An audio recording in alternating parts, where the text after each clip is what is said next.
press the bell icon on the YouTube app and never miss another update.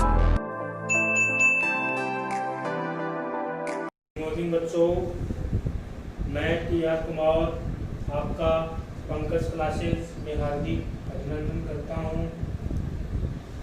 हम आज class 10 का English medium chapter number 17 measures of central tendency इसका अध्ययन करने जा रहे हैं।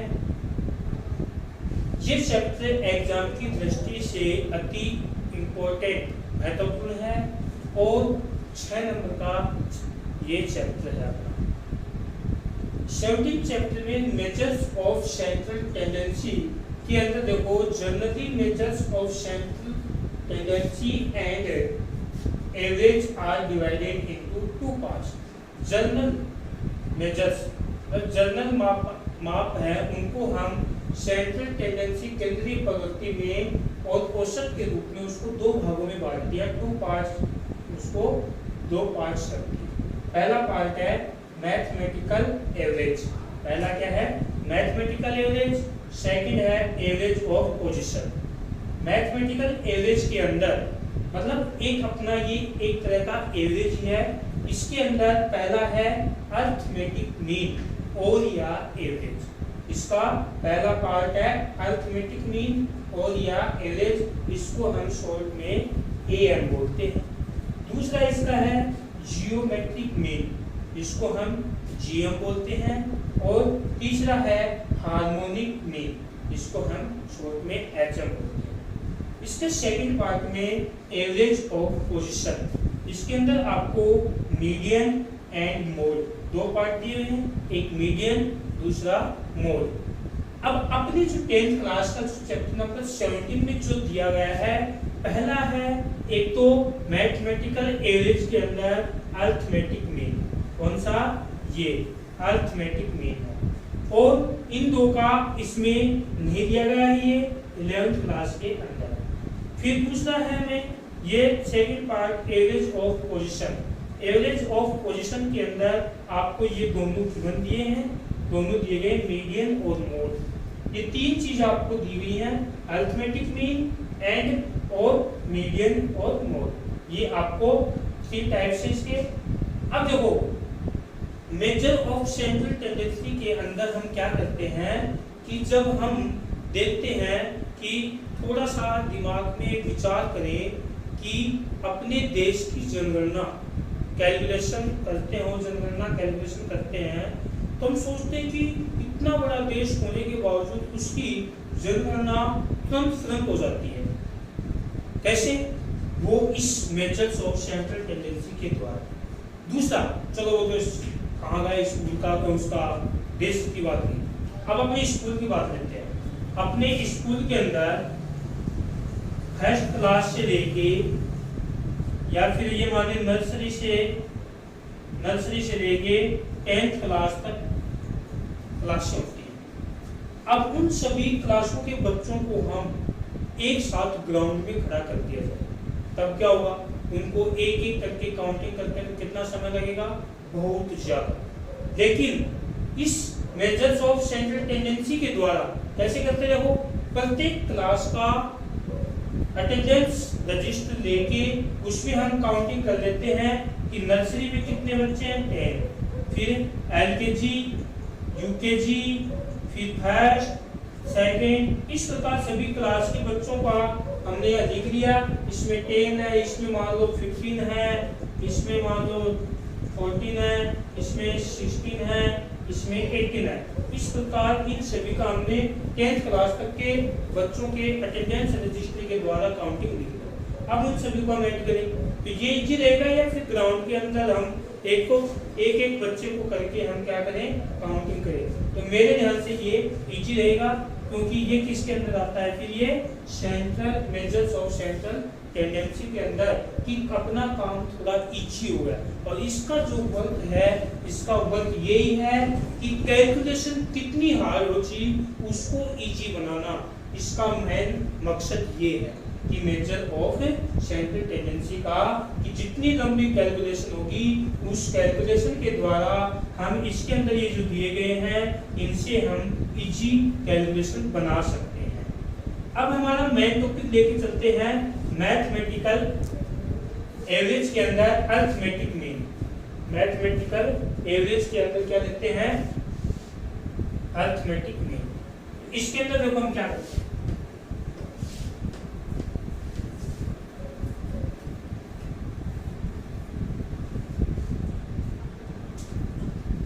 अपना है पहला टॉपिक अरिथमेटिक मीन, या फिर इसको एम बोलते हैं या फिर इसको एवरेज बोलते हैं।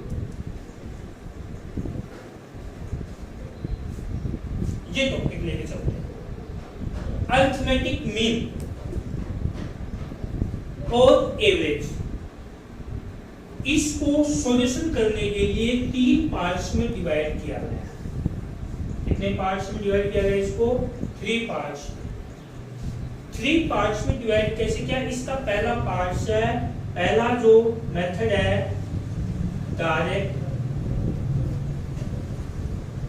Direct method. दूसरा है एज्यूम्ड मेथड। तीसरा है स्टेप डाइविएशन मेथड। 3 हमने दिया, direct method, assumed method, step deviation method. इसका अरिथमेटिक मीन को फाइंड करने के लिए हम 3 मेथड्स काम में लेंगे। First method direct, second assume and third method है स्टेप डाइविएशन। इसके अंदर हम पहले डायरेक्ट मेथड लेके चलते हैं। आज का हम डायरेक्ट मेथड लेके चलते हैं टॉपिक अरिथमेटिक मीन के अंदर। तो डायरेक्ट के अंदर देखो क्या होता है,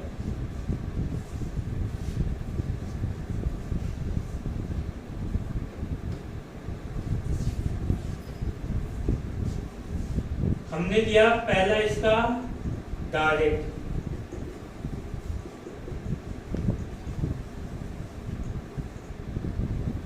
डायरेक्ट मेथड के अंदर सबसे हम पहले सिंपल मीन फाइंड करना चाहते हैं। Simple arithmetic mean. देखो अरिथमेटिक मीन इक्वल, इसका फॉर्मूला होता है sum of observation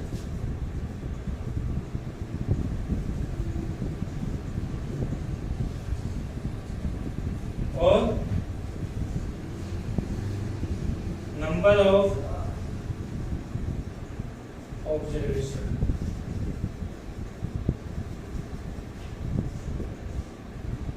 sum of observation, number of observation. अब देखो जितने भी आपको ऑब्जर्वेशन दे रखे हैं उनका सम करो, या फिर नंबर ऑफ ऑब्जर्वेशन कितने हैं वो यहाँ लिखो। तो देखो इसका एक एग्जांपल करके देखते हैं हम लोग।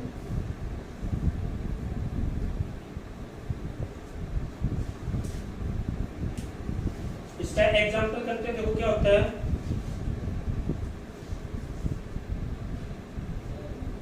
3, 4, 5, 6, 7, 2।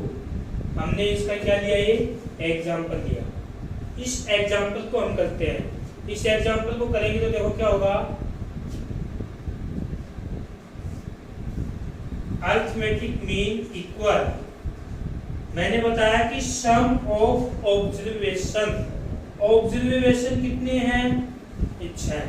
इनका सम करो, 3 plus 4 plus 5 plus 6 plus 7 plus 2, 7 plus, ये अपना एग्जाम्पल लेके चलते हैं। अभी कितने हैं? 1 2 3 4 5 6। तो कितने हैं ये?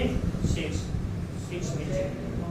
अब इन सभी का सम करते हैं। तो सम करेंगे, देखो 3 में 4 ऐड किया 7, 7 में 5 ऐड किया 12, 12 में 6 किया 18, 18 में 7 किया 25, 25 में 2 ऐड किया तो 27, 27 यहाँ पर लिख दो, अपॉन में 6, अपॉन में क्या कर दिया 6 कर दिया।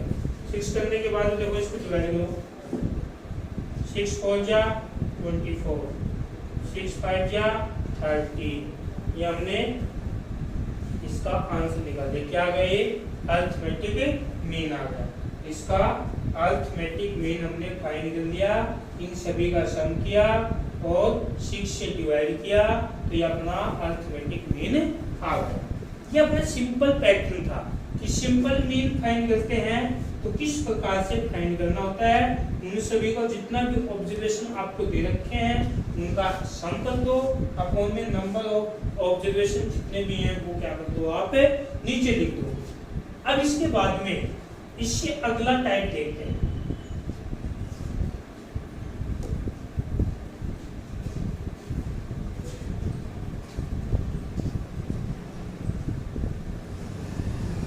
अगले टाइप में देखो हम क्या करेंगे, जैसे मान लो आपको ये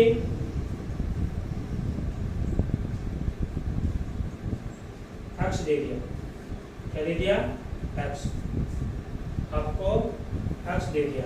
इस एक्स के द्वारा देखो हम क्या करते हैं,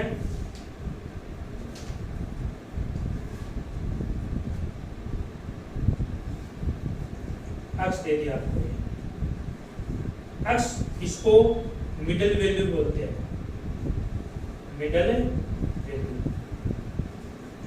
और फ्रीक्वेंसी दे दी आपको, इसको शॉर्ट में फ्रीक्वेंसी को क्या बोलते हैं एफ। ये दो दे दी, एक तो मिडल वैल्यू एक्स और एक फ्रीक्वेंसी।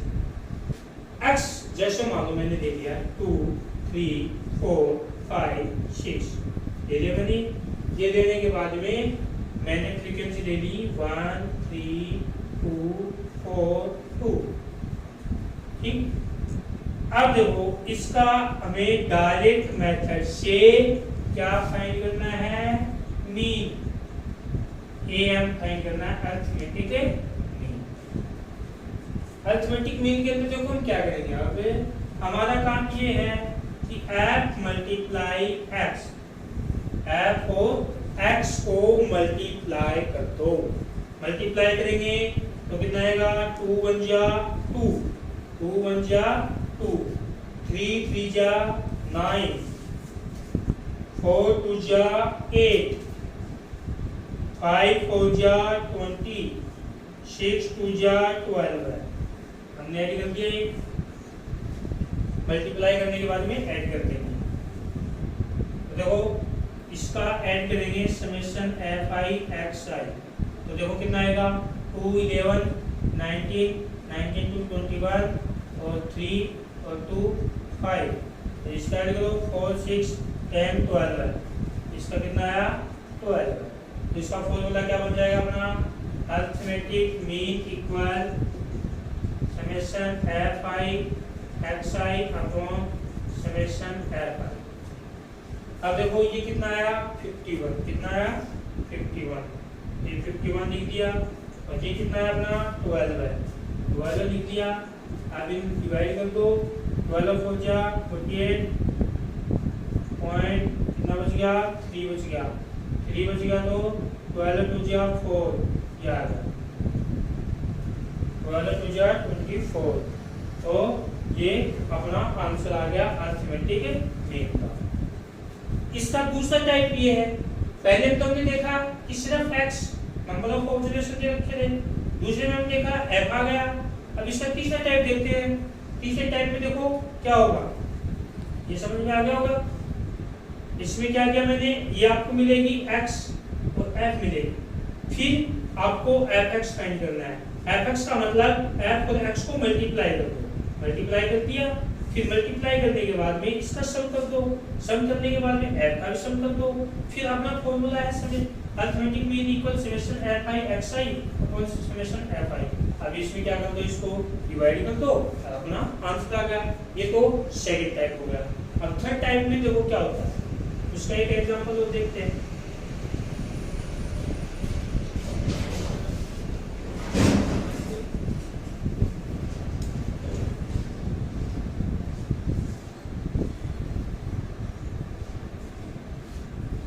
तीसरे टाइप में हम देखो क्या करेंगे कि आपको क्लास इंटरवल मिल जाएंगे, क्लास इंटरवल, ठीक।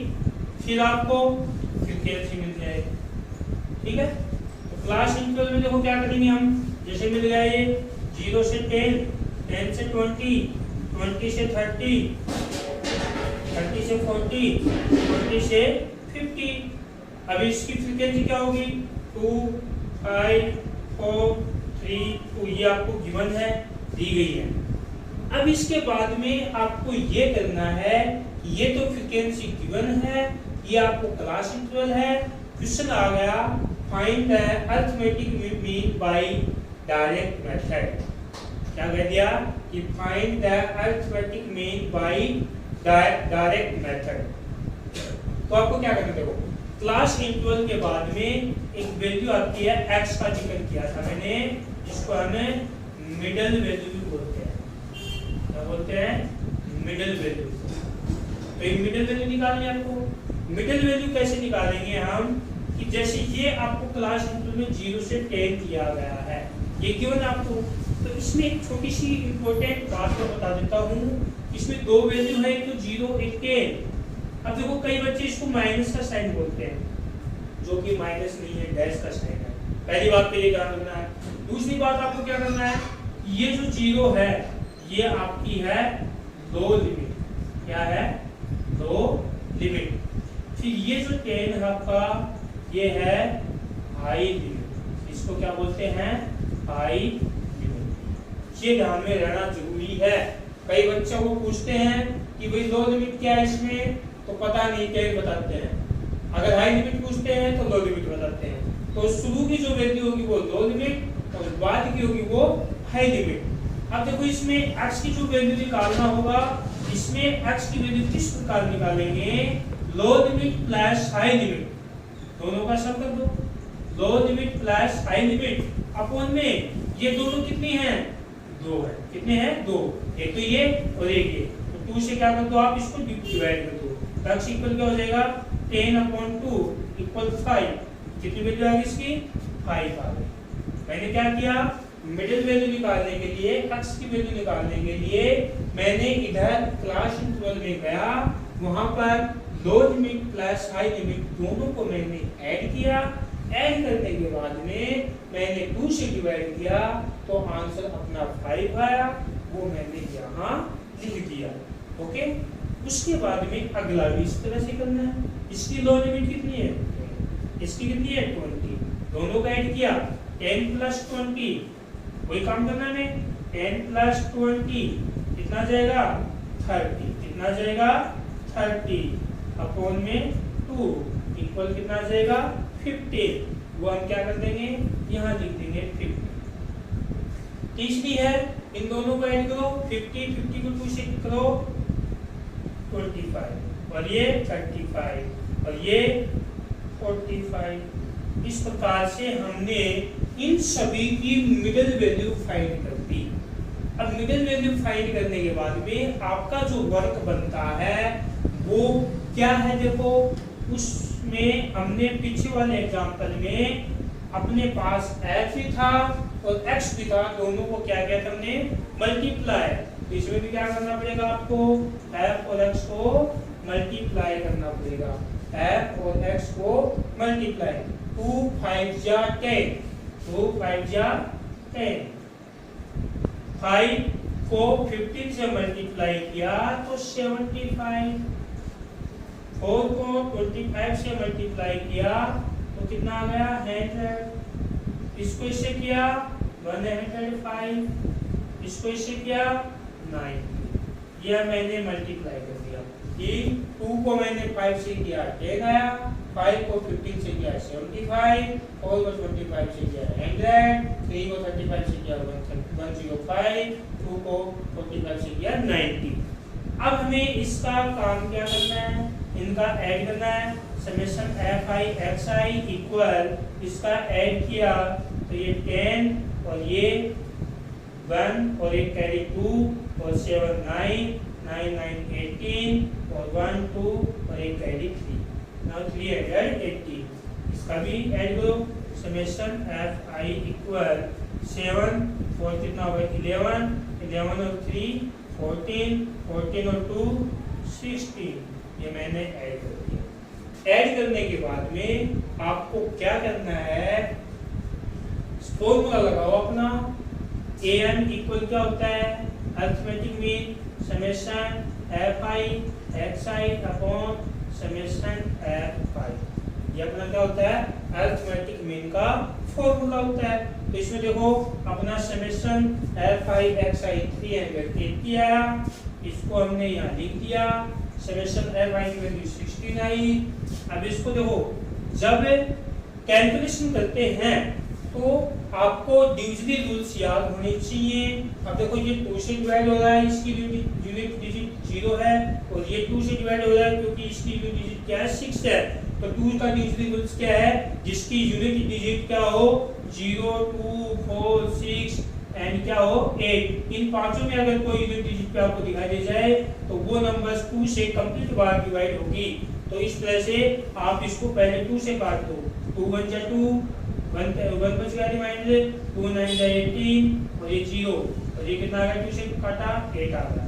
अब देखो दोबारा इसका यूनिट डिजिट क्या आ रहा है 0, इसमें है तो ये 8 है, तो इसको भी आप क्या कर दो कट कर दो। इसको कट करेंगे तो देखो कितना आ जाएगा, 2 से करेंगे तो 2 9 जा 18 2 5 जा 10 और इसका कितना आ गया 4। अभी दोनों अलग अलग हो गए, इसका यूनिट 5 होगा ये 4 होगा। अब ये किसी से नहीं कटेंगे, सीधा डिवाइड करना पड़ेगा आपको। तो 4 2 जा 8 1 बच गया रिमाइंडर 5 15 और 4 3 जा 12 है 3 और 7 जा 28 और 4 5 जा 20। तो ये आपका 23.75 आपका क्या आ गया, ये मीन आ गया अरिथमेटिक मीन, जिसका हमने ये आंसर फाइंड किया है। ये अपना डायरेक्ट मेथड का टाइप नंबर 7 हो गया, 3rd हो गया। और 7 मैंने पहले बता दिया, नेक्स्ट भी बता दिया। इसके अंदर इतना ही डायरेक्ट मेथड के अंदर। इसका एक एग्जांपल मैं कल और रिवाइज कर दूंगा। अगर किसी बच्चे को कोई भी डाउट हो तो अपना कमेंट बॉक्स में लिख कर भेज दें कि सर हमारे को इस क्वेश्चन में डाउट है, तो वो अगली क्लास के अंदर समझा दिया जाएगा पहले उस चीज को। Okay thank you.